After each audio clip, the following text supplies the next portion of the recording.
नमस्कार दोस्तों, स्वागत है आप सभी का मेरे यूट्यूब चैनल में। तो दोस्तों आज हम देखेंगे इतिहास का पार्ट 2। इससे पहले हमने इतिहास पार्ट 1 किया है, उसको आप प्लेलिस्ट में जाके देख सकते हैं। ये पार्ट 2 है और ये सारे क्वेश्चन जो है प्रीवियस ईयर में जो है पूछे गए प्रश्न हैं और आगामी परीक्षा हेतु काफ़ी इंपॉर्टेंट रहेंगे आपके लिए ये सारे क्वेश्चन। चलिए स्टार्ट करते हैं आज का सेशन जो है। तो ये हिस्ट्री का पार्ट 2 है आज। चलिए पहला क्वेश्चन देखते हैं। प्रथम बौद्ध संगीति कब आयोजित की गई थी? तो देखिए प्रथम बौद्ध संगीति कब आयोजित की गई थी? तो ये की गई थी आपका 483 ईस्वी पूर्व। ठीक है, 483 ईस्वी पूर्व में जो है प्रथम बौद्ध संगीति हुई थी। तो प्रथम बौद्ध संगीति कहाँ हुई थी? ये हुई थी राजगृह में। ठीक है, कहाँ हुई थी? राजगृह में पहली बौद्ध संगीति हुई थी। ठीक है, द्वितीय बौद्ध संगीति हुई थी वैशाली में। ठीक है, 383 यानी कि 383 ईस्वी पूर्व में आपका द्वितीय बौद्ध संगीति हुई थी, सेकंड। ठीक है, और कहाँ हुई थी द्वितीय बौद्ध संगीति? आपका वैशाली में। ठीक है, वैशाली। और इसके साथ ही तीसरी बौद्ध संगीति कब हुई थी? तीसरी बौद्ध संगीति हुई थी आपकी 251 यानी कि 251 ईस्वी पूर्व जो है हुई थी। कहाँ हुई थी तीसरी? पाटलिपुत्र में। ठीक है, पाटलिपुत्र। और इस समय शासक कौन था? अशोक था। ठीक है, तो इनके शासक भी पूछता है, इनके अध्यक्ष भी पूछता है और कब घटित हुए ये भी पूछता है। ठीक है, चारों आप याद कर लें। ठीक है, प्रथम, द्वितीय, तृतीय, चतुर्थ। मैं चारों बता देता हूँ आपको। प्रथम बौद्ध संगीति हुई थी राजगृह में। ठीक है, 483 ईस्वी पूर्व। और शासक था उस समय अजातशत्रु और अध्यक्षता की थी महाकश्यप ने। सेकंड जो बौद्ध संगीति हुई थी वो हुई थी वैशाली में, 383 ईस्वी पूर्व में हुई थी। शासक था आपका कालाशोक और अध्यक्षता की थी सर्वकामनी ने। तीसरा जो बौद्ध संगीति हुई थी वो हुई थी पाटलिपुत्र में, 251 जो है ईस्वी पूर्व में। ठीक है, शासक था अशोक और अध्यक्षता की थी मोगलीपुत्र तिस्स ने। ठीक है, और चतुर्थ जो बौद्ध संगीति हुई थी वो हुई थी कुंडलवन कश्मीर में, प्रथम शताब्दी में। और शासक था आपका कनिष्क और अध्यक्षता की थी वसुमित्र ने। तो ये पहले क्वेश्चन से आपके 4 बन गए क्वेश्चन। ठीक है, आगे चलते हैं क्वेश्चन नंबर 2 पर। राष्ट्रकूट वंश का संस्थापक कौन था? तो राष्ट्रकूट वंश का संस्थापक कौन था, इनमें से बताइए। दंतिदुर्ग, सिमुख, विष्णु सिंह या विजयालय? तो आपका देखिए राष्ट्रकूट वंश का संस्थापक था दंतिदुर्ग। ये आपका राइट रहेगा दूसरे का। तो इसने दंतिदुर्ग ने अपनी राजधानी बनाई थी। कहाँ बनाई थी ये भी पूछा जाता है क्वेश्चन। तो कहाँ बनाई थी इन्होंने अपनी राजधानी? मान्यखेत। ठीक है, मान्यखेत। मान्यखेत जो है आधुनिक समय में जो है इसे जाना जाता है शोलापुर नाम से। किसे जाना जाता है? शोलापुर। ठीक है, तो आंसर रहेगा आपका दंती दुर्ग। आगे चलते हैं क्वेश्चन नंबर 3 आपका आगे देखिए। तृतीय बौद्ध संगीति के समय मगध साम्राज्य का शासक कौन था? तो यहाँ पर छपा नहीं है आपका। ठीक है, मगध साम्राज्य का शासक कौन था? तृतीय बौद्ध संगीत मैंने अभी बताया था आपको। तृतीय बौद्ध संगीत कहाँ हुई थी? पाटलिपुत्र में हुई थी। ठीक है, कहाँ हुई थी? पाटलिपुत्र में। कब हुई थी? 251 ईस्वी पूर्व में। ठीक है, ठीक है, तो उस समय शासक कौन था? अभी बताया था मैंने आपको अशोक था शासक तृतीय बौद्ध संगीति का। और अध्यक्षता किसने की थी? मोगली पुत्र तिस्स ने। ठीक है, आगे चलते हैं। अगला क्वेश्चन है क्वेश्चन नंबर 4। द्वितीय जैन संगीति का आयोजन किस स्थान पर हुआ था? तो देखिए जैन संगीति पूछ दिया। ठीक है, 2 जैन संगीति आपकी हुई है। ठीक है, तो द्वितीय जैन संगीति पूछी है। ठीक है, तो द्वितीय जैन संगीति का जो संगीति है उसका आयोजन किस स्थल पर हुआ था, किस स्थान पर हुआ था? बताइए, 4th का आंसर क्या रहेगा? तो द्वितीय जैन संगीति हुई थी वल्लभी, गुजरात में। ठीक है, तो कब हुई थी ये बताइए? वल्लभी, गुजरात में कब हुई थी? 500, नोट कर ले, 512 ईस्वी में जो है द्वितीय जो है जैन संगीति हुई थी 512 ईस्वी में। और अध्यक्षता की थी देवर्षि शमा शमन ने। ठीक है, तो प्रथम जैन संगीति कहाँ हुई थी? प्रथम जैन संगीति हुई थी आपकी पाटलिपुत्र में। ठीक है, जिसके अध्यक्ष कौन थे? स्थूलभद्र थे। आगे चलते हैं क्वेश्चन नंबर 5 पर। 5 देखिए, चतुर्थ बौद्ध संगीति किस स्थान पर हुई थी? अभी बताया था मैंने। चतुर्थ बौद्ध संगीति कहाँ हुई थी?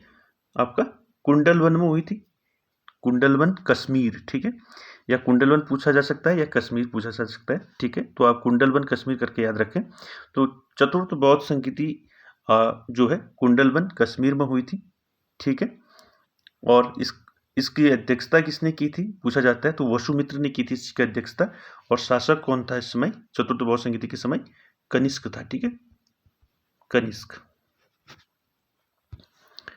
आगे चलते हैं क्वेश्चन नंबर 6 पर। द्वितीय बौद्ध संगीति के समय मगध का शासक कौन था? तो द्वितीय बौद्ध संगीति मैंने बताया था आपको वैशाली में हुआ था 383 ईस्वी पूर्व में।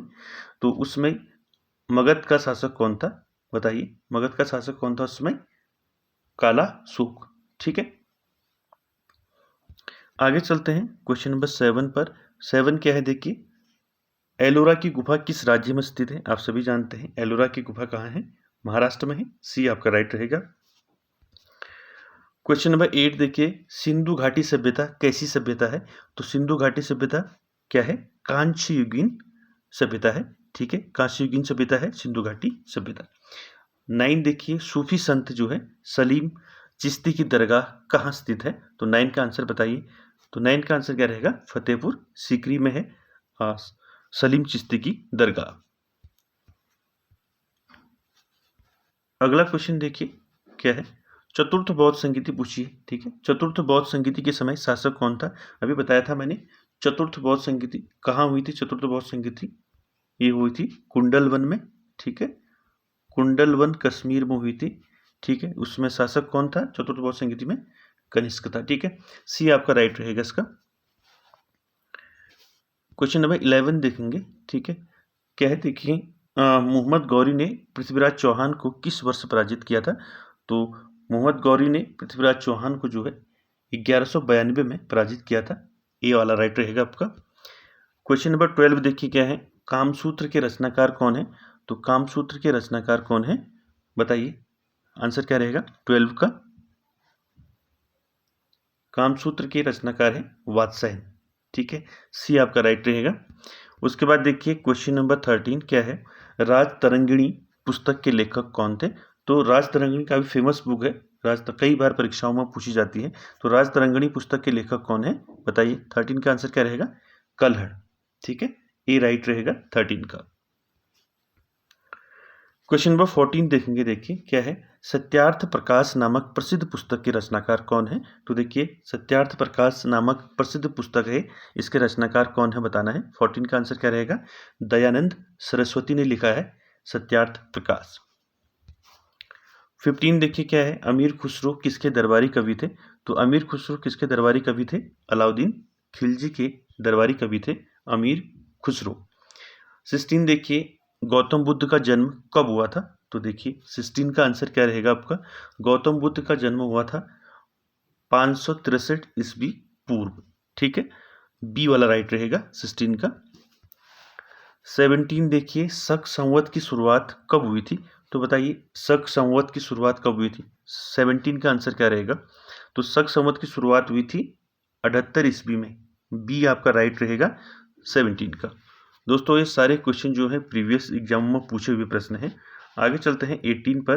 क्या है देखिए, 18 है देखिए, विक्रम संवत कब प्रारंभ हुआ था? अभी आपने शक संवत देखा 78 ईस्वी में, अब देखिए विक्रम संवत कब प्रारंभ हुआ? 18 का आंसर क्या रहेगा? 58 ईसा पूर्व या ईस्वी पूर्व, ठीक है। विक्रम संवत का प्रारंभ कब हुआ? 58 ईस्वी पूर्व, ठीक है। 19 देखेंगे, पानीपत का तीसरा युद्ध कब हुआ था? तो देखिए पानीपत के युद्ध के बारे में पूछा जाता है, ठीक है। तो पानीपत का जो युद्ध हुआ, ठीक है, प्रथम युद्ध जो हुआ, ये तीसरा पूछा आपको, ठीक है। प्रथम युद्ध हुआ 1526 में, ठीक है। द्वितीय युद्ध हुआ आपका 1556 में, और तृतीय कब हुआ था? थर्ड जो हुआ था 1761 में, ठीक है। तो आपका आंसर क्या रहेगा? ए रहेगा। 1761 में हुआ था तीसरा युद्ध। तो प्रथम युद्ध हुआ था 1526 में, फर्स्ट हुआ था, ठीक है। किसके बीच हुआ था प्रथम युद्ध जो है? पानीपत का। तो पानीपत का प्रथम युद्ध हुआ था बाबर और इब्राहिम लोदी के बीच में हुआ था। इसमें बाबर जीता था पहले युद्ध में, ठीक है। दूसरा युद्ध हुआ था 1556 में, ठीक है। तो ये जो है ये युद्ध हुआ था अकबर और हेमू के बीच में, ठीक है, अकबर और हेमू के बीच में हुआ था। इसमें अकबर जो है आपका क्या रहा था, विजयी रहा था। तीसरा युद्ध हुआ था आपका 1761 में। तो 1761 में जो युद्ध हुआ था, ठीक है, वो किसके बीच हुआ था, वो हुआ था आपका अहमद शाह अब्दाली और मराठों के बीच में हुआ था। ठीक है, यहाँ पर जो है अहमद शाह अब्दाली जो है जीता था। ठीक है, तो ये आपके तीनों युद्ध हो गए। ठीक है, पानीपत के। आगे चलते हैं क्वेश्चन नंबर 20 पर। 20 है आपका, भारत में आधुनिक शिक्षा का जन्म किसने किया था, यानी कि भारत में आधुनिक शिक्षा का जन्म किसने किया था, तो कौन था बताइए। 20 का आंसर क्या रहेगा आपका, बताइए। भारत में आधुनिक शिक्षा का जन्म किसने किया था, तो 20 का आंसर क्या रहेगा आपका, चार्ल्स ग्रांट। ठीक है, इंपॉर्टेंट है, सी आपका राइट रहेगा इसका। 21 देखेंगे क्या है, भारत में अंग्रेजी शिक्षा का जन्मदाता। तो दोनों अलग अलग क्वेश्चन है, ठीक है, इसमें कंफ्यूज ना हुए। ठीक है, देखिए क्या है, आधुनिक शिक्षा का जन्म किसने दिया, तो चार्ल्स ग्रांट ने दिया। ठीक है, और अंग्रेजी शिक्षा का जन्मदाता भारत में किसे कहा जाता है, अंग्रेजी शिक्षा का जन्मदाता। 21 का आंसर क्या रहेगा, लॉर्ड मैकाले। ठीक है, दोनों अलग अलग क्वेश्चन है, इससे कंफ्यूज ना हो। आधुनिक शिक्षा का जन्म किसने दिया, चार्ल्स ग्रांट ने, और अंग्रेजी शिक्षा का जन्मदाता कहा जाता है लॉर्ड मैकाले को। क्वेश्चन नंबर 22 देखेंगे, भारत में सहायक संधि की शुरुआत किसने की थी। तो भारत में सहायक संधि की शुरुआत किसने की थी बताइए। तो आप सभी जानते हैं लॉर्ड वेलेजली को जाना जाता है सहायक संधि के लिए। 23 देखिए, गुरुमुखी लिपि के जन्मदाता कौन है, तो गुरुमुखी लिपि के जन्मदाता कौन है बताइए। 23 गुरुमुखी लिपि के जन्मदाता है गुरु अंगद। ये आपका राइट रहेगा। 24 क्या है, देखिए, अजमेर का संस्थापक कौन था, तो अजमेर का संस्थापक कौन था बताइए। धर्मपाल, अजयपाल और सुरेंद्रपाल। तो अजमेर का संस्थापक कौन था, तो था अजय पाल। बी आपका राइट रहेगा। 25 देखिए, अकाल तख्त की स्थापना किसने की थी, तो देखिए इंपॉर्टेंट है, अकाल तख्त की स्थापना किसने की थी। 25 आंसर रहेगा आपका गुरु गोविंद सिंह, सॉरी गुरु हरगोबिंद। ठीक है, अकाल तख्त की स्थापना किसने की थी, गुरु हरगोबिंद। ठीक है, ये आपका राइट रहेगा। 26 क्या है, देखिए, कृष्ण देवराय किस शासक के समकालीन थे, तो 26 का आंसर क्या रहेगा बताइए। कृष्ण देवराय किस शासक के समकालीन थे इसमें से, बताइए। बाबर, जहांगीर, अकबर, हुमायूं। तो 26 का आंसर क्या रहेगा, बाबर के समकालीन थे। ठीक है, कृष्ण देव राय। क्वेश्चन नंबर 27 देखेंगे, आदि ग्रंथ के संकलनकर्ता कौन थे, तो आदि ग्रंथ किसने लिखा है। 27 का आंसर बताइए। आदि ग्रंथ के संकलनकर्ता कौन है, गुरु अर्जुन देव। ये आपका राइट रहेगा। 28 देखेंगे, अमृतसर नगर किस सिख गुरु ने बसाया था, तो अमृतसर, ठीक है, जो अमृतसर नगर है पंजाब का, किस सिख गुरु ने इसको बसाया था, तो 28 का आंसर क्या रहेगा, गुरु रामदास। याद रखें, अमृतसर नगर की स्थापना जो है गुरु रामदास ने की थी। ठीक है, आगे चलते हैं 29 पर। मुगल वंश में कितने शासकों ने शासन किया था, तो मुगल वंश में कितने शासकों ने शासन किया था, 15 शासकों ने शासन किया था। ये राइट रहेगा आपका। क्वेश्चन नंबर 30 देखिए क्या है,